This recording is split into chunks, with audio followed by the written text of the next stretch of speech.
कवितेचं नाव आहे पायजण. ही एक पुन्हा प्रेम विरह स्मरण काव्य अशा स्वरूपातली कविता आहे. प्रियकर 50च्या पुढे गेलेला आहे आणि त्याला आपल्या तारुण्यात केलेलं प्रेम आठवतंय. प्रेयसीची आणि ह्या प्रियकराची ती कदाचित शेवटचीच भेट आहे. रानात वडाच्या झाडाखाली तो प्रियकर उभा आहे आणि प्रियसी त्या रानात येते आहे आणि येताना तिच्या पायातली पायजणं वाजतायत आणि त्या पायजणांच्या आवाजाने त्या रानात एक नवं चैतन्य जागं होतं. पेंगणारी गवताची पानं जागी होतात आणि डोलू लागतात. नदीचा काठ दाटून येतो. बोरकरने याचं फार सुंदर वर्णन केलं आहे की त्या वडाच्या खाली ती दोघंही एकमेकांना मिठी मारतात, कदाचित शेवटची, आणि वडाची फळं वरून जणू काय अक्षता स्वरूपात त्यांच्यावर पडतायत. आणि हे सर्व झाल्यानंतर बोरकर शेवटी म्हणतायत की आज त्यातलं काहीच राहिलेलं नाही. 40-50 वर्ष होऊन गेली, त्यातलं काहीच राहिलं नाही, पण तरीही अकस्मात तुझी ती पायजणा मला अजूनही ऐकू येतात. तर ऐकूया कविता पायजणा.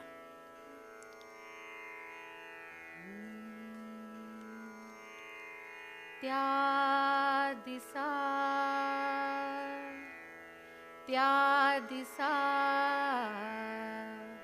वडाकडून गडद तिंसना. त्या दिसा वडाकडून गडद तिंसना. मंद मंद मंद मंद वाजत आयली तुझी गो पायजणा. मौन पडले सगळ्या राना, मौन पडले सगळ्या राना. शिरशिरून थांबली पाना, शिरशिरून थांबली पाना. कवळी जाग आयली तणा झेमता झेमताना.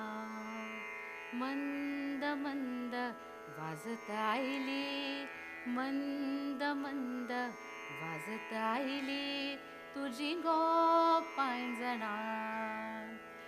पैसुल्यान वाजली घाट, पैसुल्यान वाजली घाट.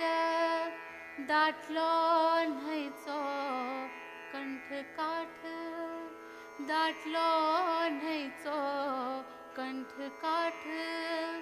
सावळ्याचो घमघमाट, सावळ्याचो घमघमाट. सुटलो त्या खिणा. मंद मंद वाजत आयली, मंद मंद वाजत आयली तुझी गो पायजणा. गळ्या सुखा डोळ्या दुखा, गळ्या सुखा डोळ्या दुखा. लकलकली जाऊन थिका, लकलकली जाऊन थिका. नकळतना एक झाली, नकळतना एक झाली आम्ही दोघाय जणा. मंद मंद वाजत आयली, मंद मंद वाजत आयली तुझी गो पायजणा. तातले काय नुल्ले आज, तातले काय नुल्ले आज. सगळ्या जिणे आयल्या सांज, सगळ्या जिणे आयल्या सांज.